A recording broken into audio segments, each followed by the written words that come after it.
Good afternoon, everyone. I want to welcome everyone to this afternoon's meeting of the Senate Committee on Legislative Operations and Elections. Today, we will be hearing one measure, Senate Joint Resolution 8, which proposes to amend the Nevada Constitution to guarantee equal rights. Madam Secretary, we do have a quorum present here today, and this afternoon, I will be turning over the gavel to Vice Chair Lang. She'll be chairing the hearing today. Vice Chair Lang, thank you very much for chairing today. Thank you, Chair Orenshaw. Before we begin our agenda, I want to briefly explain how our virtual meetings will work this session. As you know, for the time being, the legislative building is closed to the public. As a result, all committee meetings will be held virtually, meaning committee members, staff, and presenters will be participating either through Zoom or by telephone. Remember, as most of you are doing now, you may view the committee meetings through the legislative streaming service or on the legislative YouTube channel. As in previous sessions, all committee-related information is available on the Nevada Electronic Legislative Information System, or NELIS, which is accessible from the legislative's website. For this session, the public has 3 ways to submit public opinion or testimony. Please note that each mechanism is slightly different. Some become part of public record, and others are just opinions shared for legislators' information. The 3 ways are: 1, providing testimony via telephone during committee meetings; 2, submitting written testimony; and 3, using opinion poll application. 1, testimony via telephone during committee meetings. To testify on bills or provide public comment during the 2021 legislative session, members of the public must register on NELIS and call into the phone number provided. To register, you must click on Participate button under each meeting and fill out the requested information. After registering, you must call the number provided at registration to be placed in line to testify in support, opposition, or neutral on a bill, or to provide public comment. Our broadcast and production services team will prompt you when it is your turn to speak. This is a first-come, first-served option, and testimony may be limited. Sending written testimony. Written testimony may be emailed as a PDF to sen.state.nv.us. or sent via fax to 775-684-6500. Written testimony should include the bill number, a clear title, such as testimony in support of SB 123, or the individual's name and title. All of these submissions become public exhibits posted on NELIS for yours and the public's consideration and to become part of the public record. 3, the opinion poll. The legislature's opinion poll application has been used in previous sessions, but is more prominently displayed and located in more places than previously. It is available by clicking on Submit Opinion button near the date of each meeting. Through this feature, the public can provide comments or just indicate their position on a bill. The comments are available to legislators and do not become part of the public record. For public comment, the committee will set aside time at the end of today's meeting for people to call in. If you miss a meeting and want to know what happened, all committee meetings are recorded and posted on the legislative website, usually by the next day. I know this was a lot of housekeeping information, so please do not hesitate to contact the committee staff if you have questions or need help. I will now turn on the virtual gavel over and we'll be conducting the hearing on our legislation for today. This is the hearing on Joint Resolution number 8 of the 2019 legislative session. We will now begin our hearing for the day with the Senate Joint Resolution number 8 of the 2019 session, which is sponsored by Senator Canisaro. Joining Senator Canisaro for the introduction on this resolution is Senator Spearman. Welcome, Senator Canisaro and Senator Spearman. Will you please proceed when you're ready? Thank you, Madam Vice Chair, Chair, and members of the committee. My name is Nicole Canisaro. I represent Senate District 6 in the northwest portion of the Las Vegas Valley, and I am pleased to come before you this afternoon along with my colleague, Senator Pat Spearman, who will take the lead once I've given some brief remarks, to present to you Senate Joint Resolution, or SJR 8 of the 80th legislative session, which proposes to amend the Nevada Constitution to guarantee equal rights. As you know, the resolution was approved last session with bipartisan support in both chambers and is back for its second consideration. If approved this session, SJR 8 will appear on the November 2022 general election ballot so all voters can weigh in on the issue of equal rights. I wanted to briefly start off with just a bit of a personal story on this particular resolution. In 2017, my first legislative session, I proudly stood in support of Nevada's ratification of the federal Equal Rights Amendment. I shared a story at that time of a young woman named Sylvia who, when left behind with small children, went to apply for a loan to get housing. When she arrived to ask the bank to consider her, along with her 4 children, for a housing loan, she was denied. And the reason was because she was a woman, and a woman on her own was not eligible without a co-sponsor, a male co-sponsor, to obtain a loan. Sylvia was also in this position because when she was growing up, she was told that women do not go to college, despite the fact that she had excelled in math and desperately wanted to attain higher education. Instead, she dropped out of school, had children, and found herself standing at the bank asking for a loan, which was denied to her on the basis of her gender. Decades later, her daughter received a check from her employer containing additional money in it. She was told that another woman who had also worked with her in the same type of position had sued because their male counterparts were being paid more, not because of ability, but simply because of gender. When her daughter received that check and she inquired, she was told that that was the reason for the additional money. Years later, her daughter's daughter, while interviewing for a job, was asked only about whether she knew how to make coffee, could keep a hot pot of coffee in the office, or whether she was planning on having children anytime soon because having a family meant she couldn't be dedicated to her career. When her then later husband interviewed for those exact same jobs, he was only asked about his legal acumen and his career goals.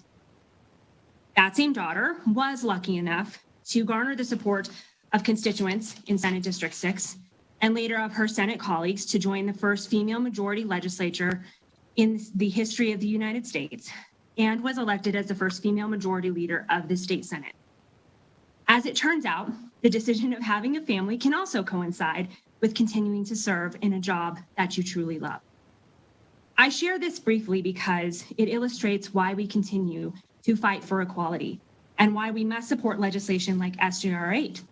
It also illustrates why this is not a foregone topic of the past and why history is not some reason for us to abandon the ability to say forcefully that we do believe in equal rights. And my story is not unique, as I'm sure many of us in our different capacities have faced similar circumstances. I want to talk briefly about the Federal Equal Rights Amendment. The Federal Equal Rights Amendment, or the ERA as it commonly is referred to, is a proposed amendment to the United States Constitution designed to guarantee equal legal rights for all American citizens, regardless of sex. As a bit of history, in 1972, Congress passed the federal ERA and sent it to the states for ratification. At that time, Congress had set a 7-year limit on ratification in the resolving clause of the amendment. This was later extended to June of 1982. 35 of the necessary 38 states ratified the ERA between 1972 and 1977. On March 22nd of 2017, 45 years after the ERA was submitted to Congress, Nevada became the first state to ratify the ERA after the expiration of the June 30th, 1982 deadline. The state of Illinois followed with ratification in May of 2018, and later Virginia ratified the ERA in January of 2020. 38 states have the ERA. The Nevada Legislature approved Senate Joint Resolution number 2 in 2017, which supported Nevada's own ratification of the ERA. When this resolution was discussed, one of the questions posed was, is the ERA still necessary? I believe there is evidence of the need for every state and the nation as a whole to guarantee equal rights to all persons and base equal rights upon more than sex only. Holistic equal rights refer to all the parts that make a person whole, including the mind, body, and spirit. Inequities continue to exist today across many topics. I wanted to provide a little bit of information on these as well to the committee. According to the Stanford Center on Poverty and Inequality, there are inequalities in a number of areas, including the job market. Racial discrimination continues to be pervasive in the US labor market. Compared with white individuals, Black individuals are twice as likely to be unemployed. With respect to wages and pay equity, or should I say, as I have talked about, pay inequity is still a significant concern. Although the gender pay gap is narrowing, according to the Pew Research Center, women in the United States earn just 82% of what their male counterparts earn. Black women typically only make 63% of what their male counterparts earn, and Latinas make 55% of what their white, non-Hispanic male counterparts make. A common theme of workforce issues for women is a lack of paid leave and affordable childcare, which are critical to women joining the labor force and narrowing the gender wage gap. In 2019, we took steps and approved Senate Bill 312, which requires a private employer with 50 or more employees to provide paid leave to each employee.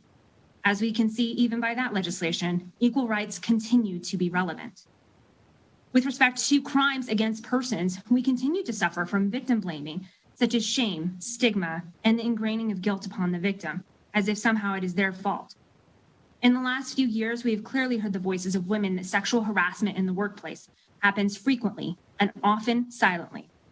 The Me Too movement has supported a significant increase in sex-based discrimination filings. And the Equal Employment Opportunity Commission saw a 13.6% increase in workers alleging sexual harassment from fiscal year 2017 to 2018. With respect to homelessness, there are 750,000 persons in the United States who are homeless on any given night. The ranks of the sheltered homeless include disproportionate numbers of males, Blacks, middle-aged persons, veterans, and the disabled.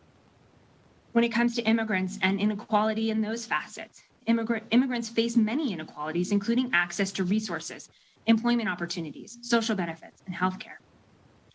Members of the committee, I am before you today because I believe in the foundations of the ERA and what it stands for: equality for all people. I believe that every state should exemplify human rights, and our state constitution should guarantee equal rights for all. The time is now to show the nation that we as Nevadans lead when it comes to equality for all. At every decision point in history, the quest for equality has met with stiff and obstinate opposition. Equal justice has never been given. Oftentimes, it has come because of the result of lengthy legal battles that are both expensive and can be tedious. We have to continue to fight to just obtain the simple rights that should be and ought to be guaranteed in our laws and in our constitutions. And at a time when we're discussing equality, an equal rights amendment remains necessary because it not only states that we believe in equality, but it enshrines it as a constitutional right. It means that when you do challenge a law because it discriminates against someone based on their race, color, creed, sex, gender identity, age, disability, or any other enumerated category, that the reviewing court must consider whether there is a compelling state interest and whether or not a law is narrowly tailored to address that interest. This is something that cannot be done if we continue to ignore it in the very basis of our Constitution. The time is now that we do this. Nearly 30 states have passed or are considering state equal rights amendments to their constitutions. Most provide for the equality of rights not to be abridged or denied because of sex. The measure before you today clarifies that the equality of rights should not be based only upon the sex of an individual, but on the holistic aspects of a person, which includes the mind, body, and spirit. Senate Joint Resolution number 8 provides that the equality of rights under the law shall not be denied or abridged by this state or any of its political subdivisions on account of race, color, creed, sex, sexual orientation, gender identity or expression, age, disability, or ancestry or national origin. Mr. Chair and members of the committee, I strongly urge your support of Senate Joint Resolution number 8. We must persist in the name of all that is good. We must continue on this road until we have equal rights for all in our state. And Madam Vice Chair, that concludes my opening remarks. I would turn it over to Senator Patricia Spearman from Senate District 1, my colleague and a fierce advocate for the Equal Rights Amendment and ensuring equality in all of our laws, to continue with the presentation for the committee. Thank you, Senator Canisaro. Thank you, Madam Majority Leader. And thank you, Madam Vice Chair. The committee, for the record, I am Pat Spearman, representing Senate District 1. And I'm pleased to come before you this afternoon to support strongly Senate Joint Resolution 8 of the 80th session, which proposes to amend the Nevada Constitution to guarantee equal rights to all. This is important because equality is something that we're born with. Unfortunately, it is usually not recognized until we fight for it. Members of the committee, when the federal ERA was gained popularity in the 60s and the 70s, it was heard as a cry for change. But just as the cry for change continues for racial equality, fairness, and justice, some 155 years after the adoption of the 13th Amendment, this cry has not been diminished for the ERA and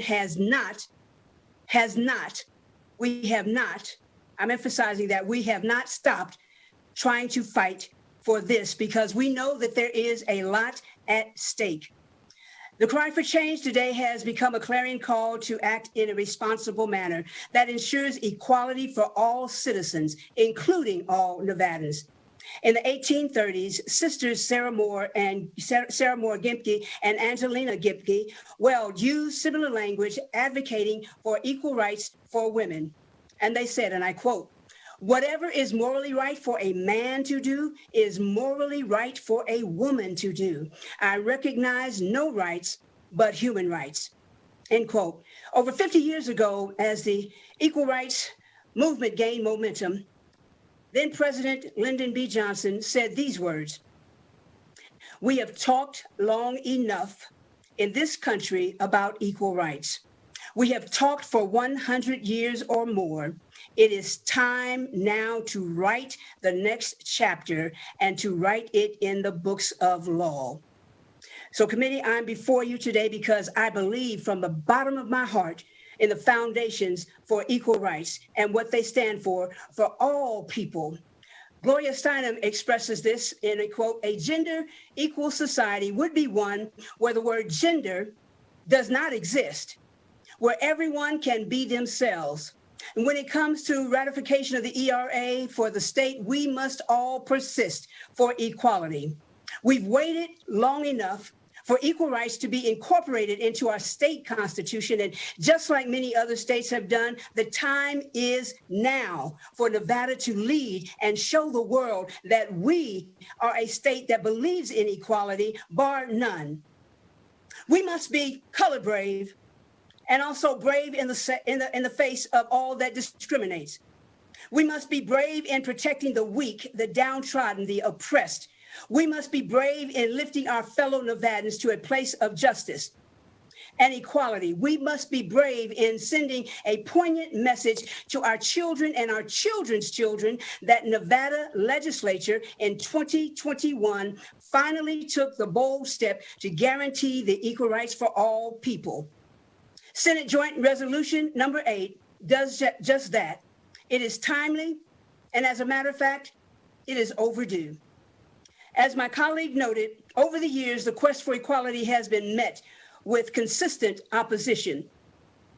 Those of us who were not born with the same privilege given to white men understand if things are going to change, if equality is going to come to this state and this nation, we must persist.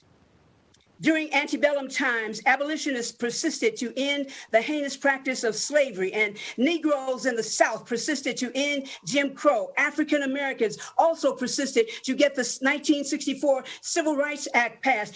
Migrant workers persisted to improve the conditions of their labor. Vietnam veterans persisted to get health care, recognition for their service, and appreciation for their sacrifice. HIV and AIDS activists persisted to ensure that human dignity was not diminished by those infected or affected by such a terrible disease. Members of the LGBTQ community persisted to gain marriage equality, and the 49% of Nevada's population who are persons of color persist today against systemic racism and racial discrimination that has generated education, that has generated poverty in education and economic hardships, and health adversaries and environment deterioration.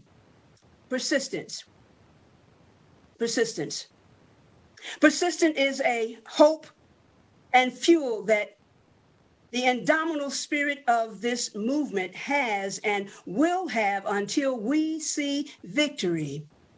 We must honor the sacrifices of our mothers and our grandmothers, and we must commit to the preservation of justice and equality for all of our posterity. Galatians 6 and 9 is one of my favorite scriptures, and it comes from the Christian Bible, and it says, "Be not weary in well-doing. You will reap the harvest if you do not faint." There's also a Negro hymn that we used to sing in my church a long time ago, and the word said, "Been running for a long time, and 99 and a half won't do, gotta make 100. Ratifying the national ERA got us to 99, but passage of this bill will get us to 100. Members of the Legislative Operations and Elections Committee, we got tired, but we did not faint. We became weary, but we did not faint. The road is long and has been full of twists and turns, but we must continue on this road until the SJR 8 legislation is approved by the legislature and voted favorably by the voters in 2022. I urge your support to this bill about equality. And you will hear some who will try to tear it apart and make it about something else. You will hear the same voices from the 1960s and the 70s rehearsing the same excuses. But let me be clear. The Equal Rights Amendment is about equality, period. Thank you. Thank you, Senator Spearman and Majority Leader Canisaro. At this time, I'd like to open it up to the committee and see if anyone has any questions for the presenters. And I see Chair Orenshaw has his hand up. Chair Orenshaw. Thank you, Vice Chair. And I just want to thank the Majority Leader and Senator Spearman for presenting this bill today and this proposed constitutional amendment. I'm proud to be a co-sponsor of this, and I think that the statements that were made are so true. And I believe that if we're not moving forward and we're standing still, then we're falling backwards. And I hope that the committee and the legislature will look favorably on this and send it to voters for voters' approval.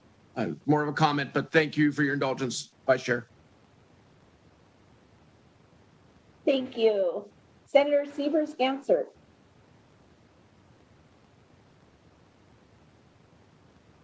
Okay, hey, thank you, Madam Chair.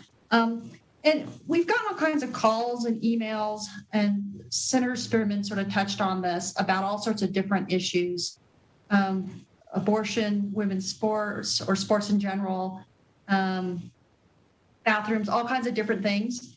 But this bill, when you read the plain language, I read equality, and you both spoken to that. And so your bill, just to confirm, does not go beyond just equality. And many of the the different classes or the language that's used, we already have in statute. Is that accurate? Thank you, Senator Sievers-Gansert. Through you, Madam Vice Chair, to Senator Sievers-Gansert. You are correct. The language of Senate Joint Resolution number 8 doesn't mention any of the enumerated things. And I think what are the common oppositions stated to equal rights amendments, not only at the state level, but at the federal level. One of the other things that I would like to highlight is things like, for example, Title IX, which is federal law designed to ensure that there is not gender discrimination in some of our educational settings, and most pertinently applies to, for the arguments that we are hearing, women's sports teams. And what we currently have in the law is the Equal Protection Clause under the United States Constitution and also in our state constitution. And between the two, they actually don't deny from having girls' sports where that is something that is offered because of a historic set of gender discrimination policies that have been put in place where women don't have those same opportunities. And so they allow for the creation of women's sports for things that we would typically see. I, for one, was on a swim team in high school and on the track team. And we had a women's track team and a women's swim team. And those are things, and those laws are designed to ensure that women do have equal access and equal opportunities to do things like play sports, where historically they have been denied some of those opportunities. And depending on what is available at certain institutions, the law already works to operate to ensure those exist for women who are playing sports, for example, in high school or in college, which was one of the common pieces of opposition. This would do nothing to change that. This would not affect the ability for girls to continue to play sports. It would also not affect the ability where sometimes girls are participating in co-ed sports. This is not affected by that. Nothing about this amendment ensures that. In fact, I think if anything, it strengthens that, because the whole reason why we have those programs and why they exist is to ensure that gender discrimination is not happening at those levels when we're talking about athletic abilities. With respect to the argument that somehow this will lead to funded abortions or to other opposition arguments related to that topic, again, the plain language of Senate Joint Resolution number 8 does not provide for that. In fact, I would also, I guess, as a counterpoint to that, note that not only federally under the Due Process Clause of the 14th Amendment and the Supreme Court's decision in Roe versus Wade and a finding of a fundamental right to privacy, that is longstanding law both federally and here in Nevada, we have a number of laws that are on the books that deal with that specific issue. And this doesn't do anything to add to that. That language is not in this bill. And so I do think that you are seeing sort of the specters of opposition in those arguments that simply just don't exist and which Senate Joint Resolution number 8 does not provide for. What Senate Joint Resolution number 8 does provide for is that we ensure that there is equality under the law. And I think I tried to highlight that. One of the fundamental differences between saying something like we pass a bill that allows for a course of action for equal pay to ensure that there's pay parity between the genders in workplaces. Without it saying that there are fundamental rights to equality in the Constitution, if that were to be challenged in some fashion, or if we were to challenge some other law that is contributing to pay inequity, we are talking about different standards that the court applies. And I will try not to be a legal scholar here because Mr. Fernley is here and he is a much brighter mind than I. But ordinarily, we're looking at whether or not there's an important interest and whether or not the law is designed to kind of meet that. Whereas when you have, which can be supported by longstanding tradition, it's been tradition that this is how we have done things, and that can uphold a law. Whereas if we say there's equality under the Nevada Constitution, if there is a law that is enabling for pay inequity, then the state must prove that that law, that there is some sort of compelling state interest, and that that law is narrowly tailored to meet that specific interest in order for that law to stand. And so this really does just ensure that this rises to the importance that I think it deserves, which is we believe in equality. We should be saying that those are the kinds of things we should meet if there are laws that are contributing to inequality, if that makes sense. Sorry for the long answer. Thank you. I appreciate the thoroughness. Thank you. Senator Spearman, did you have something to add? I saw your hand up. I did, but the majority leader covered it. Good deal. Are there any other questions from the committee? Okay, if there are no other questions from the committee, I want to thank our presenters for doing such a thorough job, and we will now go to public comment. I'm going to open it up for support. We will have 30 minutes of support for this measure. I would like to take something from Senator Spearman when she does her committees. If you are going to speak in support, and if you're going to say something that someone else has already said, it would be okay for you to use the words ditto, or I support what the last speaker said. It helps us be able to get more people in the queue to be able to voice their support as well. So broadcast, if you could go to the support and give us the first person in the queue. Thank you. Callers wishing to provide a testimony in support of SJR 8, please press star 9 now to get your place in the queue.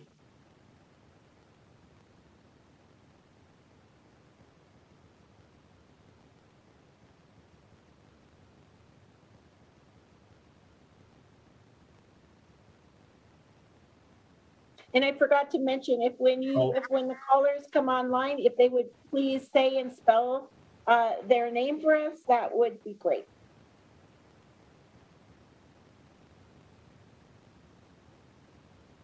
Caller with the last 3 digits, 120. Please slowly state and spell your name for the record. You have 2 minutes and may begin. Good afternoon, Madam Vice Chair, members of the committee. Stephen Cohen for the record. Stephen with a V, Cohen as in the Assemblywoman, no known relation. Ditto. And I just want to flag for the committee that Senate Bill 51 of this session addresses a similar issue in the public sector. So I would encourage the committee to hear that measure as soon as feasible. That, Madam Vice Chair, thank you, and I yield. Thank you.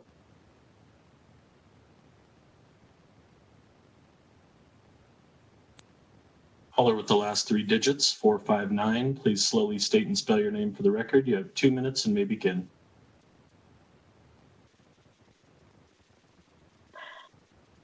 Good afternoon, Madam Chair and members of the committee. For the record, my name is Jerry Burton. It's Jeri and Burton is the last name.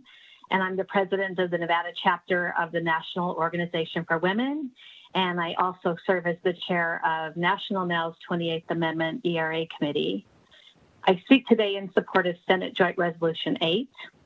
As you know, and Senator Spearman talked about, and Senator Canisaro, in 2017, Nevada ratified the federal ERA, becoming the 36th state to do so. And we reinvigorated the national movement to fix the U.S. Constitution to establish full equality under the law for all Americans. We've been waiting almost 100 years for the federal ERA, and it's time for an ERA in the Nevada Constitution. Since the Nevada Legislature has a female majority and many champions of equality, it's surprising that the Nevada Constitution does not currently have a state equal rights amendment. Each state is guaranteed by law the right to expand and adopt their own equal rights amendment. So we are so proud to see the Senate Joint Resolution 8.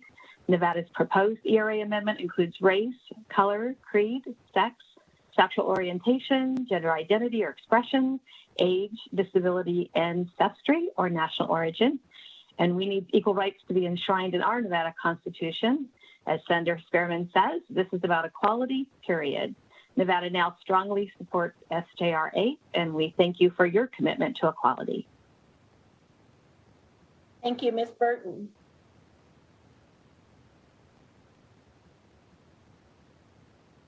Caller with the last 3 digits, 237. Please slowly state and spell your name for the record. You will have 2 minutes and may begin. Hello, my name is Marlene Lockhart, representing the Nevada Women's Lobby, and we would like to voice our support for this long-needed measure. We have advocated since the beginning in the 70s for passage of the federal ERA, and now here in Nevada. I would also like to just put on the record that this amendment is about equality for women. And it continues to amaze me that what about equality for women scares so many so much that they have to fabricate hidden meanings in the language. The bill is the bill. It's about equality. And so sometimes an apple is just an apple. Please support this measure. Thank you. Thank you, Ms. Lockhart. Next caller, please.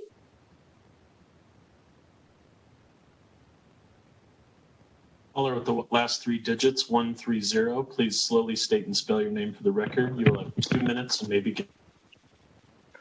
Good afternoon. For the record, my name is Christine Saunders. That's CHRISTINESAUNDERS, and I'm the Policy Director with the Progressive Leadership Alliance in Nevada, here in support of Senate Joint Resolution 8. I just want to echo the sentiments of those who spoke before me. Guaranteeing equal rights for all does not take away rights from others. Rights are not a pie to be divided. We urge that you vote to affirm that the state values and respects all Nevadans. Thank you. Thank you, Ms. Saunders. Next caller, please. Caller with the last three digits, 695. Please slowly state and spell your name for the record. You will have 2 minutes and may. Good afternoon, Madam Vice Chair, members of the committee. This is Holly Welborn, Policy Director for the ACLU of Nevada. Since our inception, the ACLU has been at the forefront of fighting for women's equality. This past fall, our nation lost a giant, and the ACLU lost our most distinguished alum and co-founder of our Women's Rights Project, Justice Ruth Bader Ginsburg. She dedicated her life to advancing gender equality. Ruth Bader Ginsburg, in reflecting on her legacy, noted that there are still, despite her efforts, a myriad of barriers to equal participation in civic and economic life. As Senator Canisaro pointed out, women working full-time year-round on average are paid only 80 cents for every dollar paid to their male counterparts. The disparity for women of color is even more severe. Pregnant and breastfeeding workers are still routinely fired, sidelined, or denied necessary job modifications. And gender-based violence and harassment remain rampant in schools, workplaces, housing, and custodial settings. We remain hopeful that we will soon see the ratification of the federal ERA, but adopting an equal rights amendment at the state level now would provide explicit constitutional recognition of the fundamental notion of gender equality, a principle that has been the cornerstone of our nation's laws and policies for half a century.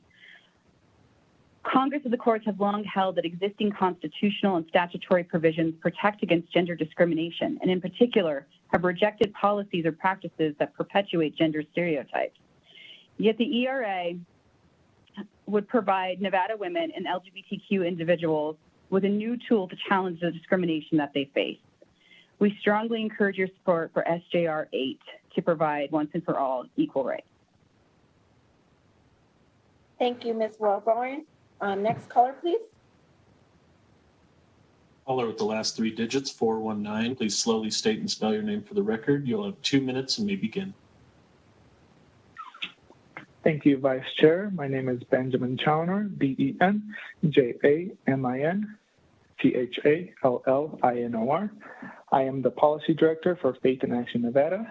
I am here in support, along with our organization, in support of SJR 8 of the 2019 legislative session, echoing the sentiments of the previous speakers in support. It's a long time since we've put these the protections for equality for all these protected classes into the Nevada Constitution, and we urge your support for passage and onto the voters. Thank you. Thank you, Mr. Challoner. Next caller, please. Caller with the last three digits, 199. Please slowly state and spell your name for the record. You'll have 2 minutes and may begin. Good afternoon. For the record, my name is Tess Opferman, spelled Opferman. speaking on behalf of the Nevada Women's Lobby and on behalf of myself. 4 years ago, during the 79th session of the Nevada Legislature, we made history by resurrecting and then ratifying the Equal Rights Amendment, a national motion that had been laid dormant for over 40 years, nearly half a decade. Opposition abounded. Testifiers said it meant women could and would be drafted into future wars. They said it was a waste of time because the congressional set time limit had been surpassed in 1982. But women and men in our state came together and agreed. Women deserve a place in the Constitution. We deserve equality on the basis of sex. Its passage was monumental. Other states followed suit.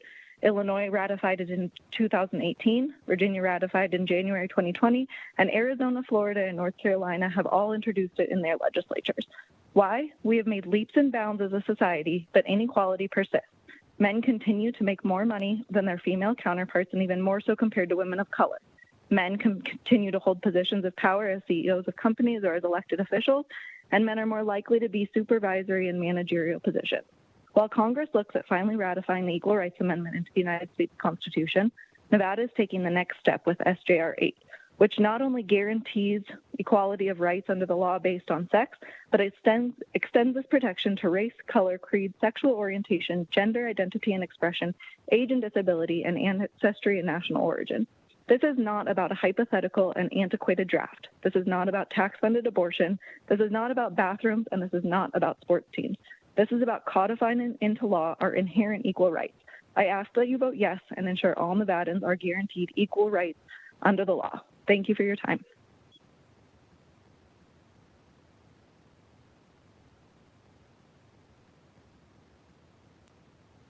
Caller with the last three digits, 104. Please slowly state and spell your name for the record. You will have 2 minutes and may begin.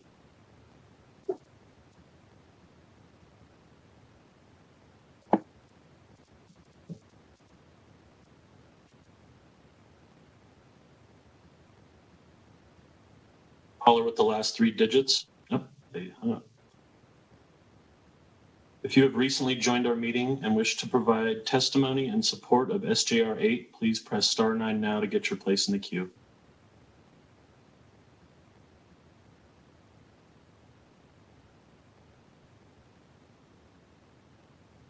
Caller with the last three digits, 354. Please slowly state and spell your name for the record. You will have 2 minutes and may begin.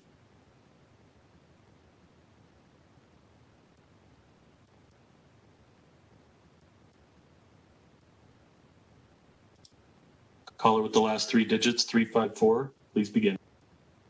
Hi, my name is Jeffrey Knell. That's GEOFFREYKNELL. I'm the Nevada State Representative for Mass Resistance. We fight the political agenda of the LGBTQ. I totally oppose this agenda. It's being used by the communist agenda. I want to bring forward the scripture. Love is to be sincere and active, the real thing, without guile or hypocrisy. Hate is what evil is. Detest all ungodliness. Do not tolerate wickedness. Hold on tightly to what is good. Thank you. And for the callers that are on the line, we are speaking, I'm sorry, I thought I unmuted and I muted, but we are speaking in favor of SJR 8. So if you are in favor of SJR 8 and you are on the line in the queue, we'll be calling on you shortly. Next caller, please. Madam Chair, there are no more callers in support. Thank you. Okay, so we had thought we might take a break. If it's okay with the committee, we'll continue on. I think we're moving at a pretty good speed here. So we will go to callers in opposition. Remember, you have 2 minutes to speak. If someone said what you were going to say, it'd be okay to say ditto, or I agree with the person ahead of me. Let's call the first person in the queue.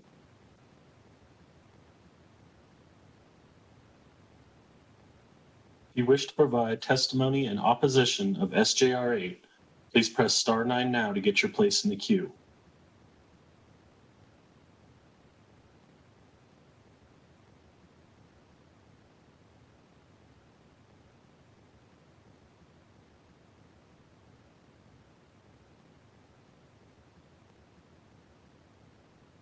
Caller with the last three digits, 859. Please slowly state and spell your name for the record. You will have 2 minutes and may begin.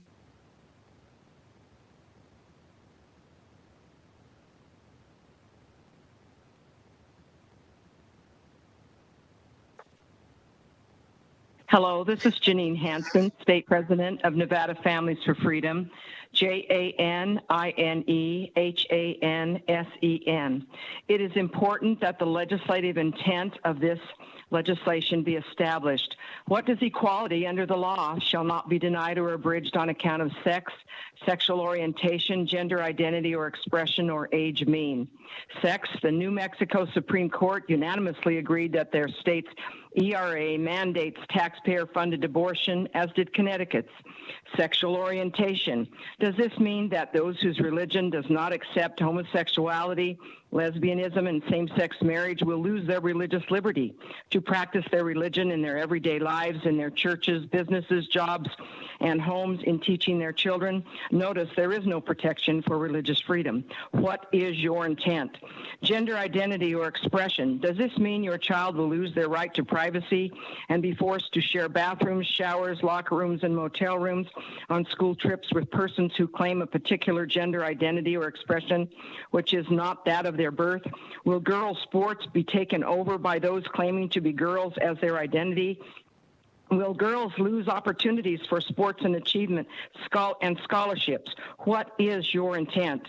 Age. Will this amendment eliminate age of consent laws, which now protect our vulnerable children from sexual predators? Will seniors lose special protections now afforded to them in the law in order to make them equal? This is what we need to know. What is your intent? We must hear from you that these are or are not your intent, because legislative intent is critical. Thank you for your time. Thank you, Ms. Hansen. Next caller, please. Caller with the last three digits, 616. Please slowly state and spell your name for the record. You will have 2 minutes and may begin.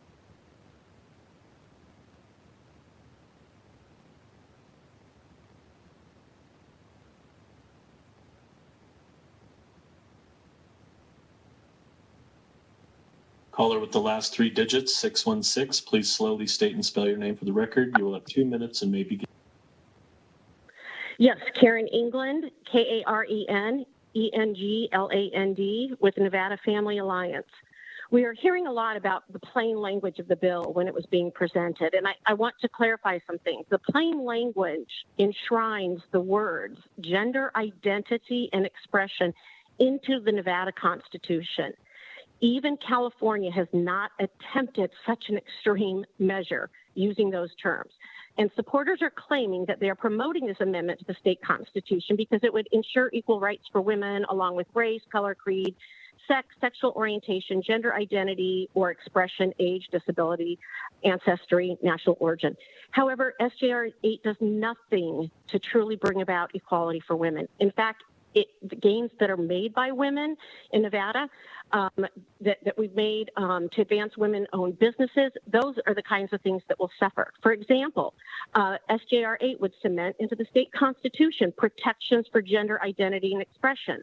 This clearly means that biological men who now perceive themselves to be women, dress as though they are women, act like and go by a woman's name, will be considered so under this new amendment. Those new women would have access to the same protections and opportunities that are currently allowed for biological women. Further, this bill, SJR 8, would guarantee that transgender women, and that's a male to a female individual, would be given legal protections to use intimate private spaces they identify with, such as bathrooms, locker rooms, showers, including women's shelters. And this has been going on nationwide. I'd like to know how it's equal for women to be forced to share a woman's shelter with a biological male who asserts themselves to be a female. That is not pro-woman. SJR 8 doesn't just stop there. Men who self-identify as women would be able to compete in what is currently all female sports programs. Nationwide, there are over 10 states that are protecting young girls in this area to make sure that their scholarships aren't taken away. 2 minutes is up. your 2 minutes is up. I'm sorry. You can, we would be happy to hear the rest of your testimony. If you'd please send it in, and we'll make sure the committee members get it, and it'll be a part of the record. Next caller, please. Caller with the last 3 digits, 12112. Please slowly state and spell your name for the record. You will have 2 minutes. Hi, Yolanda Canuck. Y-O-L-A-N-D-A. Last name is K-N-A-A-K. Ma'am. Yes. We are having a little bit of trouble hearing you. So if you could get closer to your microphone and speak really clearly. Okay. Yolanda Canuck, Y-O-L-A-N-D-A, last name K-N-A-A-K. I am opposed to this bill for a variety of reasons. The most important is that there are no protections for pastors and people who work in various denominations that actually don't believe in transgender or gay marriage. And so I think protections should be made for them. Also, Title IX passed in 1969 and over the years has promoted sports for girls. The good thing about that is a lot of these girls were able to get college scholarships, but they really can't compete against people that are biological boys. And so they are not going to be getting those college scholarships, and they're not going to be have the kind of success that we've seen since 1969 for young girls in college sports and getting scholarships and professional professional sports as well. So I'm opposed to this legislation. Thank you very much. Thank you, Ms. Connaught. Next caller, please. Caller with the last 3 digits, 105. Please slowly state and spell your name for the record. You will have 2 minutes and may begin. Lynn Chapman, State Vice President, Nevada Eagle Forum, and that's LYNNCHAPMAN, Chairwoman and Committee. Marty Nemko, an acclaimed career expert and best-selling author, was interviewed in 2011 by Money March host Steve Toback. He gave many reasons why the concept that women are paid less than men is a myth. Men are far more likely to choose careers that are more dangerous. Examples, loggers, iron and steel workers, industrial machinery, installation and repair. Men are far more likely to work in higher-paying fields and occupations.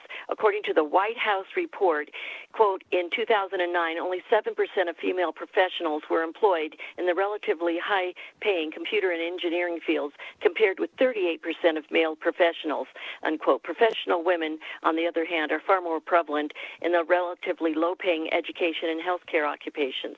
Men are far more likely to take work in uncomfortable, isolated, and undesirable locations that pay more.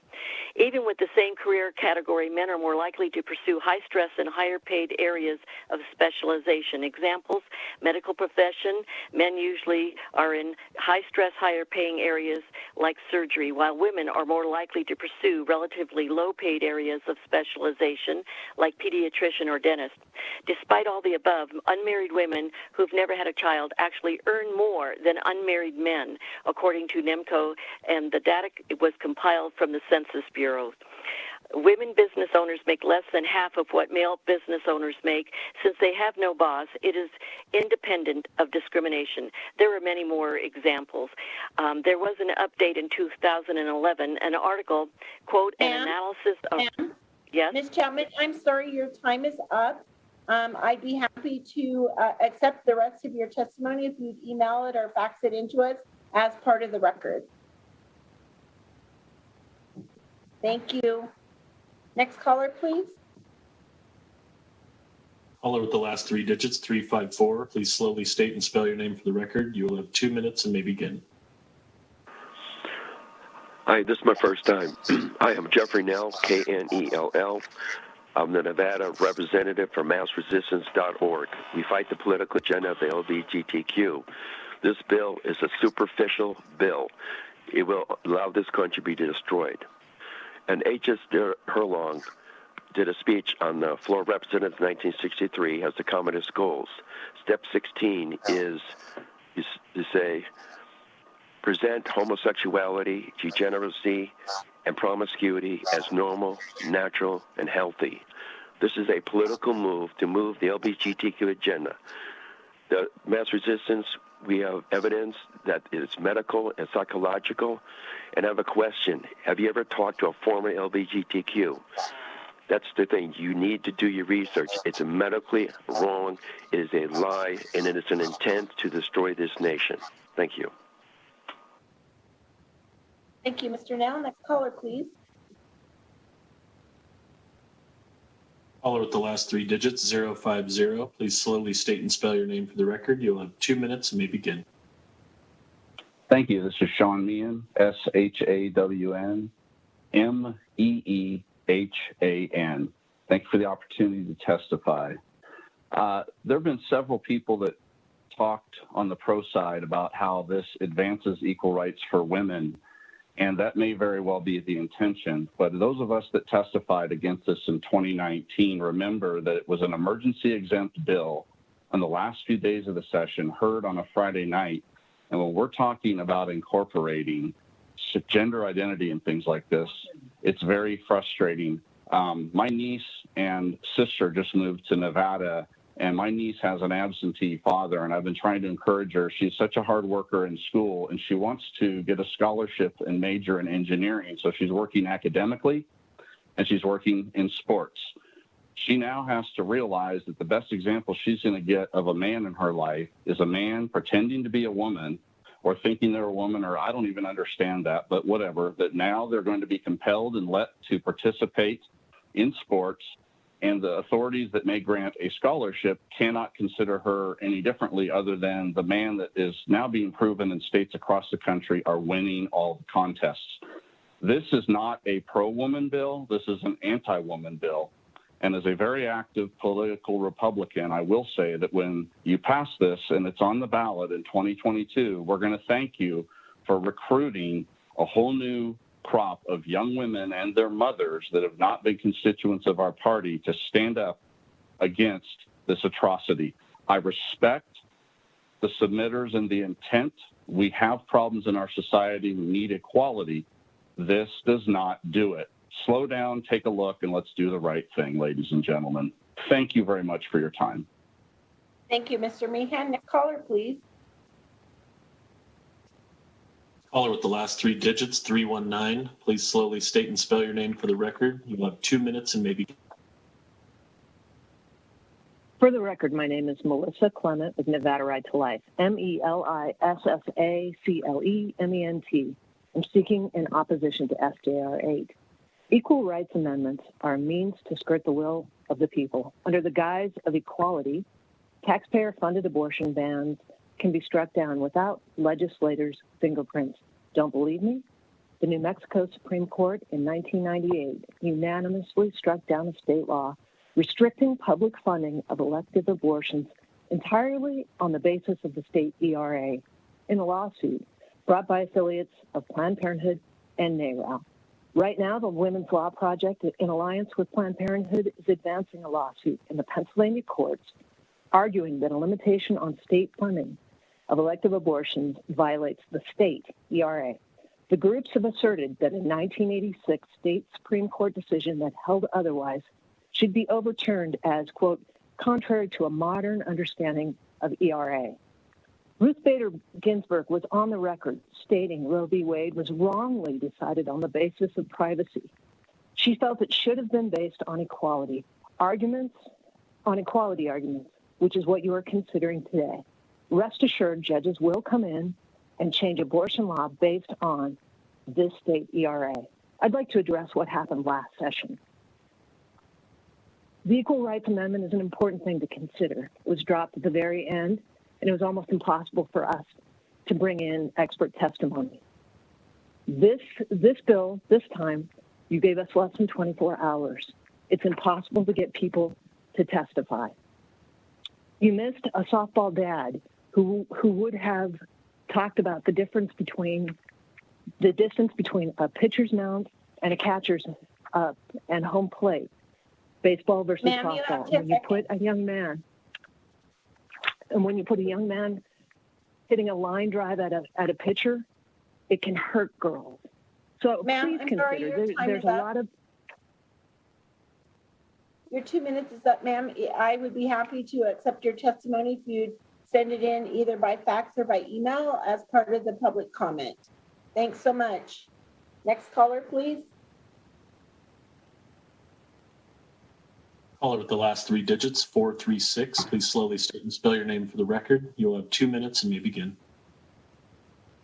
Hello, my name is Nancy Jones, NANCY JONES. And thank you for the opportunity to testify. I just want to make a quick note that this Zoom system is very difficult to manage, even for people who use, Zoom and other technologies all the time. And I was kicked off this meeting before, and that was after 2 other times trying to attempt to get in. So I hope that you will open the building soon so we can actually come in person. Anyway, I am opposed to this bill. I am a mother of 5 girls, and we like being girls, and we like being women, and we do not want to have the state of Nevada effectively erase gender from the Constitution.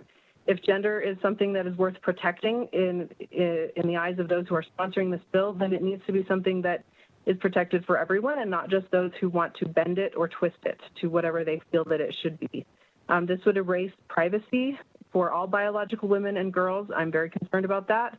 And it ignores the right to freedom from discrimination according to creed or religion. Even though the word creed is in it, it does not have the word religion. So this would actually lead to the discrimination of people based on their religious beliefs and exercises if they do not believe in the subjective understanding of gender identity or the nature of biological sex. Other states, it has been mentioned, that have passed this item, it has led to state-funded abortion. It has led to biological males competing against women. So you can say that there's plain language about this, but you're also saying that this is the foundation upon which you will build other measures in the state. And those other measures are the things that we want to talk about up front, as was mentioned by the previous commenter, Janine Hansen. I do not want to erase gender and families from the state of Nevada as far as the Constitution goes. That would be putting us on the road to having the government own our bodies and our children. If there's no such thing as gender, there can be no such thing as a mother or a father. And that would basically erase family from the state of Nevada. Please do not pass this. Please pass nuanced protection for people who are in trouble and continue to make strides to protect women. But this blanket approach does not actually protect. Thank you. And if you had further testimony, please send it in written, and we'll be happy to add that to the record. Next caller, please. Caller with the last 3 digits, 236. Please slowly state and spell your name for the record. You'll have 2 minutes and may begin. Good afternoon, members of the committee. My name is Anna Lisa Morgeson, spelled ANNALISAMORGESON, and I'm representing myself. I'm here to voice my objection to SJR 8. I do not believe our state's constitution needs this vague amendment at all, but I strongly object to the inclusion of sexual orientation/gender identity, or SOGI, in the amendment. Instead of promoting tolerance and inclusion, SOGI language and laws have resulted in discrimination, inequality, and coercion. Here are just a few examples. In Connecticut, a young woman's dreams of winning state and regional track competitions were taken from her when she was forced to compete against 2 high school boys who identify as female. In Alaska, a city law was used to force a women's shelter to allow men who identified as women to share sleeping areas with women who'd been trafficked and abused. In Pennsylvania, a foster care provider was forced to stop serving kids in need because of the provider's commitment to placing children in homes with a mother and a father. All over the country, SOGI laws target and punish small business owners for their religious beliefs. Does Nevada want to follow in these states' inauspicious footsteps? Our laws should protect the constitutionally guaranteed freedoms of every citizen, no matter who they are. And I want to be able to tell both my son and daughter that they and their beliefs will be treated with dignity and respect. And as a Republican, it is my strong expectation that those I voted to office would honor our party's platform. Thank you for your time. Thank you, Ms. Morganson. Next caller, please. Caller with the last three digits, 373. Please slowly state and spell your name for the record. You'll have 2 minutes and may begin. Good afternoon. My name is Bob Russo, and that's spelled B-O-B-R-U-S-S-O, and I'm testifying in opposition to SJR 8. As human beings, we already have equal rights, regardless of our unique qualities or individual differences. So I see no need for this amendment. But if you want to help those the most in need and raise the quality of life for everyone, the best way to do that is to support a strong free market economy. However, I have concerns about this resolution. Will this amendment sanction taxpayer-funded abortions, as is the case in New Mexico when the New Mexico Supreme Court mandated this in 1998? An abortion neutralization clause is needed in this amendment to keep this from happening. I also have concerns that this amendment would take a shredder to religious freedom, requiring the clergy to perform same-sex marriage, even if it is contrary to their religious beliefs and personal convictions. And this could extend to businesses as well.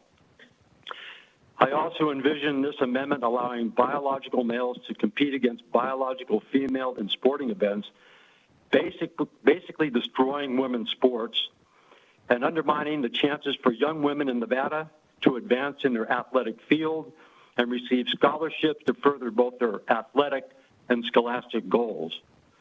Moreover, this amendment could allow biological men to use female lockers and restrooms.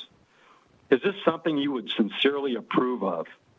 Will this not infringe upon the privacy of young women and jeopardize their safety?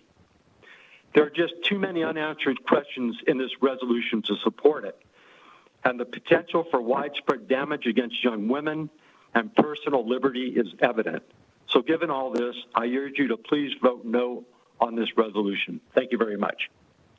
Thank you, Mr. Russo. Next caller, please. Caller with the last three digits, 029. Please slowly state and spell your name for the record. You'll have 2 minutes and may begin. My name is Don Nelson, D-O-N-N-E-L-S-O-N. I represent Pro-Life League of Nevada, and we oppose this bill because of its connection to abortion. We hear over and over that this amendment and other ERAs are not about abortion. We resent the notion that we are making this up. We get it from abortion advocates themselves. For example, NARAL Pro-Choice America in March 13, 2019 National Alert asserted that, quote, the ERA would reinforce the constitutional right to abortion. It would require judges to strike down anti-abortion laws. A national organization for women fact sheet on the ERA states that an ERA, properly interpreted, could negate the hundreds of laws that have been passed since restricting access to abortion care. The General Counsel of the National Women's Law Center told the AP that the ERA would allow courts to rule that limits on abortion perpetuate gender inequality. I'm submitting a collection of quotes from abortion advocates and proponents that say that there is an abortion connection and that ERAs of this type will be used to protect abortion and to attack limitations. Now, Mrs. Clement has already noted that the state ERAs have been used to strike down abortion laws in Connecticut and New Mexico. This ERA, as written, is in very large part about abortion.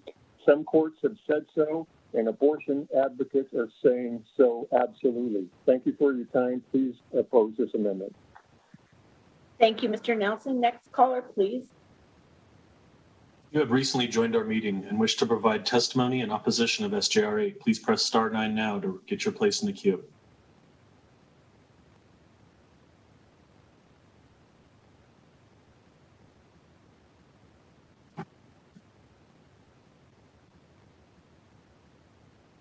Caller with the last three digits, 328. Please slowly state and spell your name for the record. You'll have 2 minutes and may begin.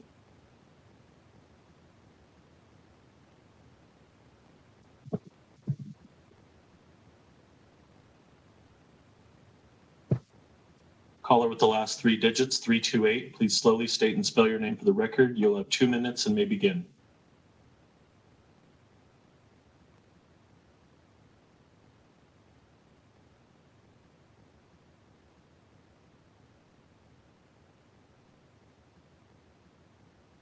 Caller with the last three digits, 078. Please slowly state and spell your name for the record. You'll have 2 minutes and may begin.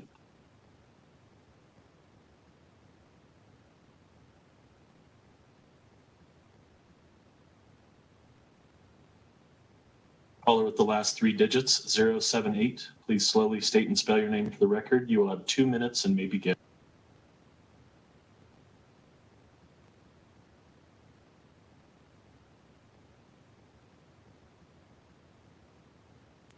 Madam Vice Chair, there are no more callers to provide testimony in opposition at this time. Thank you. We will go to neutral. We have 30 minutes for neutral. Remember, if you're going to speak about neutral, you cannot speak either for or against the motion or the SJR 8. You can only make a statement. First caller, please. If you wish to provide testimony in the neutral position on SJR 8, please press star 9 now to get your place in the queue. Caller with the last three digits, 190. Please slowly state and spell your name for the record. You will have 2 minutes and may begin.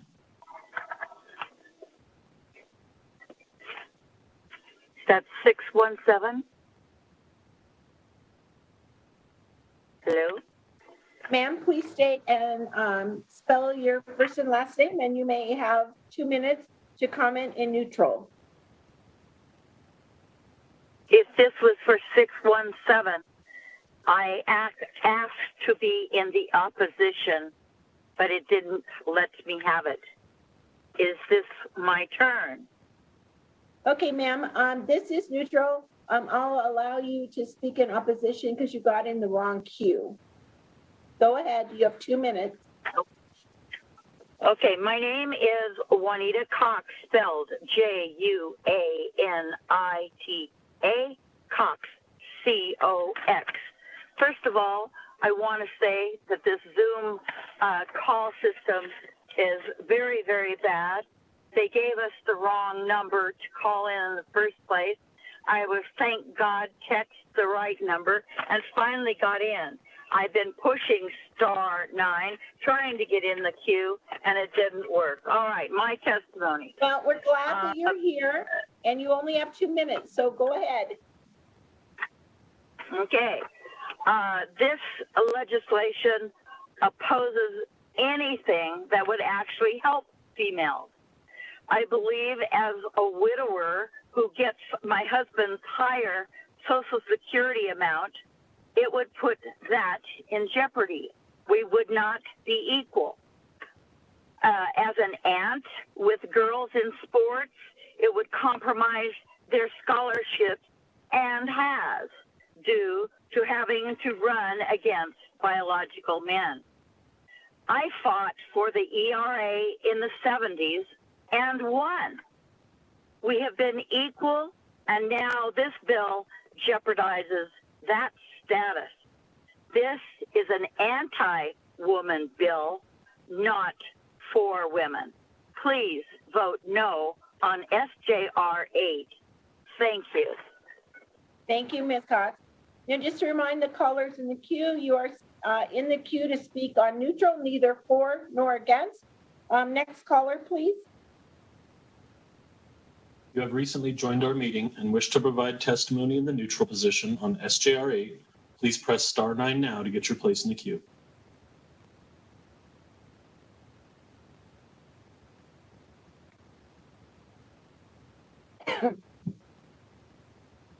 Madam Chair, there are no more callers wishing to provide testimony in the neutral position. Okay, thank you. Seeing no more testimony on the bill, I will close the hearing on SJR 8.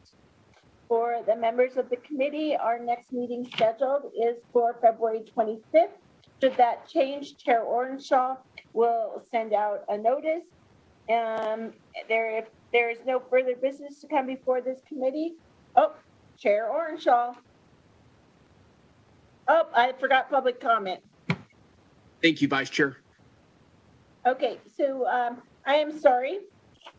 Scrap all that. We'll just take a minute and go back, and we'll go to public comment. If you wish to provide public comment, please press *9 now to get your place in the queue. I repeat, if you wish to provide public comment, please press *9 now to get your place in the queue. Caller with the last 3 digits, 354, please slowly state and spell your name for the record. You'll have 2 minutes and may begin. Hi, I'm Jeffrey Nell. The open meeting laws 241 are totally unconstitutional. It needs to be recognized there's very little redress to the government. It's we the people. And how do we get our elected officials to really understand? From the levels from the legislature to county commissioners, city councils, and school boards, and so forth. It is ridiculous. It seems like when I speak at these events, they fall upon deaf ears, and no one shows any interest from representation. So I think that the 241 meeting laws need to be taken away because it was following the California open meeting laws. We need to take it back and amend it and to change it to give more freedom of speech and redress the government. Thank you. Thank you, Mr. Nell. Next caller, please. Madam Vice Chair, there are no more public comment at this time. Okay, thank you. I was just like to ask Mr. Fernley if you could speak about the allegation about widows that would lose their Social Security if this passed. Could you just speak about that and clarify that for the committee? Yes, thank you, Vice Chair. This is Brian Fernley, Legislative Counsel. With respect to the issue of whether widows would lose their Social Security, I don't believe that would be an issue under this constitutional amendment. For one thing, this would be a state constitutional amendment, which could not impact federal law. Social Security is governed by federal law, and I don't believe that the state could enact anything that could affect that federal law. So, no, I do not think that would be an issue under this constitutional amendment.